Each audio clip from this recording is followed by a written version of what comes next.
Hello friends, आज हम British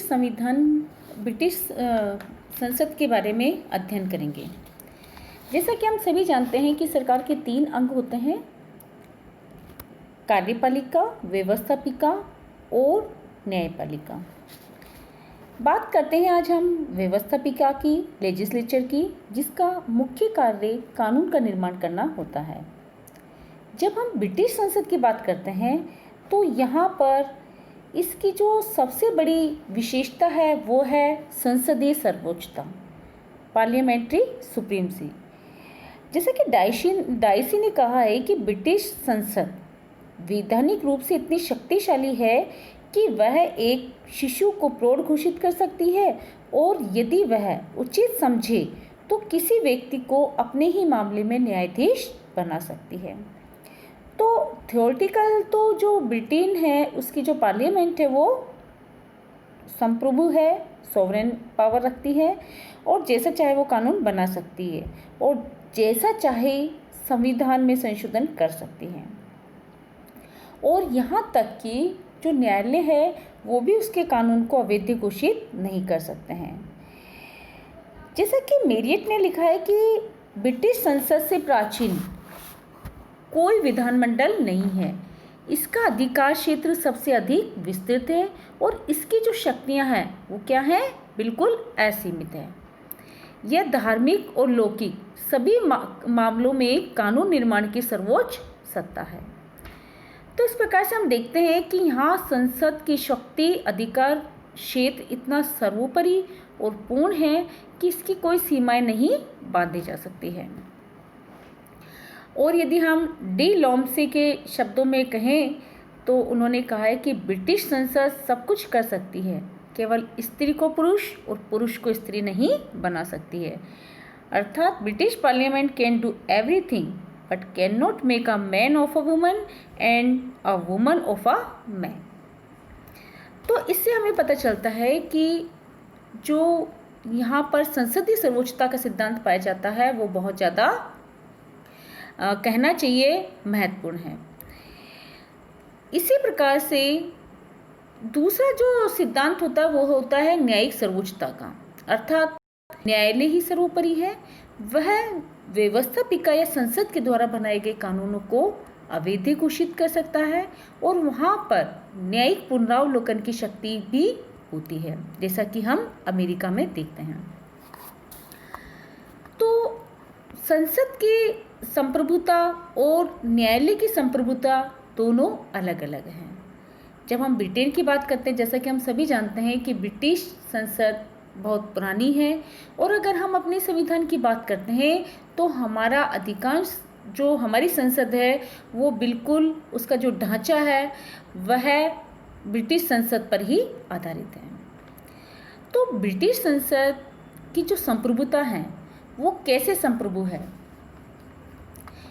पहला, ब्रिटिश संसद कोई भी कानून बना सकती है, अर्थात ऐसा कोई कानून नहीं है जिसे वो नहीं बना सकती। जैसे वह राजगद्दी के अधिकारों को निश्चित कर सकती है, नए प्रदेशों को इंग्लैंड में मिला सकती है और जो उसमें मिले हुए देश है उनको स्वतंत्रता प्रदान कर सकती है। जैसा कि अभी रिसेंटली आयरलैंड की स्वतंत्रता का मामला आया था। इसी प्रकार सम्राट को गद्दी से उतार सकती है, स्वयं अपना जीवन काल, जैसा कि जो संसद का कार्यकाल होता है, आपातकालीन स्थिति में वो उसको बढ़ा सकती है। तो इस प्रकार से वो न केवल राजनीतिक वरन आर्थिक, सामाजिक, धार्मिक, सैनिक आदि सभी विषयों पर कानून बना सकते हैं। इसी प्रकार से जो संसद है वह किसी भी कानून को हटा सकती है, भंग कर सकती है। जो प्राचीन पहले कानून बने हैं उनको वो रिमूव कर सकती है। इसी प्रकार से संसद द्वारा बनाए गए कानूनों को अवैधानिक घोषित करने का अधिकार किसी को भी नहीं है। क्यों नहीं है? क्योंकि यहाँ पर पार्लियामेंट्री सोवरेंसी पाई जाती है, संसदीय संप्रभुता का सिद्धांत पाया जाता है और न्यायालय भी संसद द्वारा बनाए गए कानूनों को अवैध या इल्लीगल घोषित नहीं कर सकता है। इसी प्रकार से जो यहाँ की संसद है वह संविधान में कोई भी संशोधन कर सकती है। वैसे तो हम सभी जानते हैं कि यहाँ का जो संविधान है वो अधिकतर अलिखित है, संविधान है, अनरिटन कॉन्स्टिट्यूशन है, लेकिन जो संसद कानून बना देती है वही संविधान का अंग भी हो जाता है, और जो पहले से जो भी कानून बने हुए हैं वो उनमें संशोधन कर सकती हैं। वह संविधान में कोई भी बड़े से बड़ा संशोधन कर सकती है, पूरी शासन प्रणाली को बदल सकती है। यदि वह चाहे कि इंग्लैंड में राजतंत्र के स्थान पर गणतंत्र स्थापित हो, दोनों में अंतर है। राजतंत्र अर्थात राजा का शासन, जहाँ का राष्ट्र का अध्यक्ष वंशानुगत हो, वो सम्राट हो, राजा हो, तो वो राजतंत्र कहलाता है। और वंशानुगत आधार पर अर्थात पुत्र के बाद जो सम्राट है उसका पुत्र और उसके बाद उसका पुत्र, इस प्रकार से राजगद्दी वंश के आधार पर जाती है। गणतंत्र से अभिप्राय, जैसा कि हम सभी जानते हैं कि वहाँ का राष्ट्राध्यक्ष निर्वाचित होता है, ना कि वंशानुगत आधार पर होता है, जैसा कि भारत का राष्ट्रपति एक निश्चित समय पर निश्चित निर्वाचन पद्धति के तहत निर्वाचित होता है। तो इस प्रकार से हम कह सकते हैं कि ब्रिटेन की जो संसद है वो बहुत ज़्यादा शक्तियाँ रखती है, बहुत महत्वपूर्ण स्थान रखती है यहाँ के संविधान में, यहाँ की शासन प्रणाली में। लेकिन संसदीय संप्रभुता का अर्थ ये नहीं है कि वह बिल्कुल निरंकुश है, उसकी कोई लिमिटेशंस ही नहीं है यहाँ की संप्रभुता पर। यहाँ पर भी क्या है, लिमिटेशंस हैं, और वो लिमिटेशंस हैं जैसे यहाँ की जो संसद है उसमें हम कह सकते हैं कि सबसे पहले तो जो इसकी सबसे बड़ी सीमा है वो है जनमत, पब्लिक ओपिनियन। और पब्लिक ओपिनियन, जैसा कि संसद का निम्न सदन जो कि कॉमन हाउस ऑफ कॉमन्स के नाम से जाना जाता है, जनता के द्वारा प्रत्यक्ष रूप से निर्वाचित होता है। और ऐसी स्थिति में जब इसके द्वारा जो भी कानून बनाए जाते हैं तो वह ऐसी कभी भी ऐसा काम नहीं करेंगे जिससे कि जनमत इनके विरुद्ध हो। तो इस प्रकार का विधि निर्माण संसद नहीं करती है, क्योंकि जनमत के उल्लंघन का अर्थ हम जानते हैं कि संसद के आत्महत्या के तुल्य होता है। क्यों होता है? क्योंकि शासन की अंतिम शक्ति लोकतंत्रात्मक शासन होने के नाते यहाँ पर जनता के हाथ में ही होती है। इसी प्रकार से है मोरल लिमिटेशंस, नैतिक बंधन। संसद अपनी वैधानिक संप्रभुता के बावजूद ऐसा कोई कानून नहीं बना सकती जो नैतिक मान्यताओं के अनुकूल है। नैतिक मान्यताएं जो भी पहले से जो भी मोरल लिमिटेशंस है उनको उसे मानना पड़ता ही है। इसी प्रकार से ट्रेडिशन से या कन्वर्सेशन से परंपराएं हैं, अर्थात और हम सभी जानते हैं कि ब्रिटेन के संविधान में अभी समय कन्वर्सेशंस क्या है, कन्वेंशंस रीढ़ की हड्डी के समान है, यानी कि यहाँ पर अभी समयों का महत्वपूर्ण स्थान है।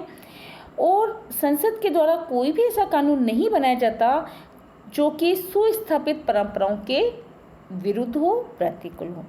यदि ऐसा किया भी जाता है तो क्या होगा, नेचुरल है कि जनता संसद के विरुद्ध हो जाएगी।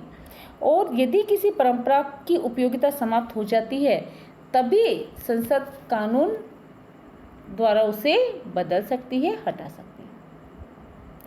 इसी प्रकार से विधि का शासन। विधि का शासन दो प्रकार से, जैसा कि हम इसकी विवेचना कर सकते हैं। विधि के शासन के अंतर्गत सभी को कानून का समान संरक्षण और कानून के समक्ष समानता प्राप्त होती है। तो ब्रिटिश संसद कानून के शासन का उल्लंघन नहीं कर सकती है, क्योंकि यदि संसद विधि के शासन का, जो कि यहाँ का बेसिक स्ट्रक्चर में से एक है, उल्लंघन करती है तो जन प्रतिक्रिया क्या होगी, संसद के विरुद्ध होगी। इसी प्रकार से अंतर्राष्ट्रीय कानूनों संगठन है जो कि किसी भी सभ्य राष्ट्र की सहमति होती है। अंतर्राष्ट्रीय कानून द्वारा भी संसद की प्रभुसत्ता सीमित होती है, क्योंकि यहाँ पर ये क्यों है? क्योंकि ब्रिटेन ने अंतर्राष्ट्रीय कानून को एक सभ्य राष्ट्र होने के नाते मान्यता दी है और ये उस पर बाध्यकारी होगा।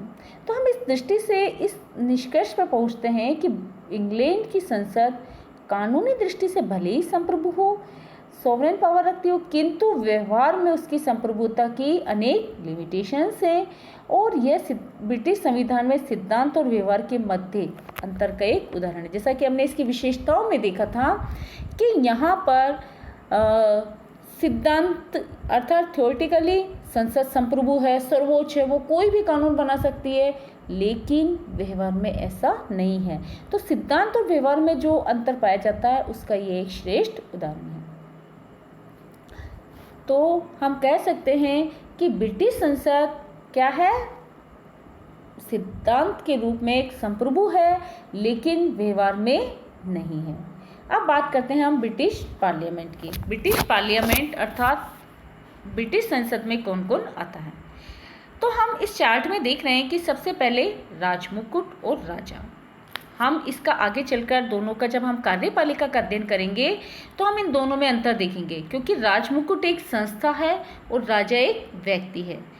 राजा मर सकता है लेकिन क्राउन हमेशा जीवित रहता है। इसी प्रकार से इसके संसद के दो सदन हैं।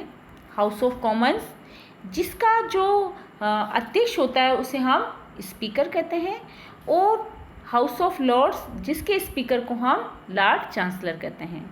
अगर हम ये देखें तो यह चीज़ हमारे भारत के से बिल्कुल मिलती है, क्योंकि भारत ने यहीं से इसे अडॉप्ट किया है। नीचे हम देखते हैं कि प्रधानमंत्री और उसका मंत्रिमंडल भी संसद का एक अंग होता है। कैसे होता है? क्योंकि प्रधानमंत्री यहाँ के हाउस ऑफ कॉमन्स में बहुमत प्राप्त दल के नेता को प्रधानमंत्री कहा जाता है और वह अपनी इच्छा से मंत्रिमंडल का निर्माण करता है, मंत्रियों की नियुक्ति करता है स्वविवेक से। हालांकि बहुत सारी लिमिटेशंस यहाँ पर भी उसके पास होती है। तो हमने क्या देखा? राजा और राजमुकुट, संसद के दोनों सदन, स्पीकर, लॉर्ड चांसलर और प्रधानमंत्री और उसके मंत्रिमंडल से ब्रिटिश जो संसद है उसका निर्माण होता है।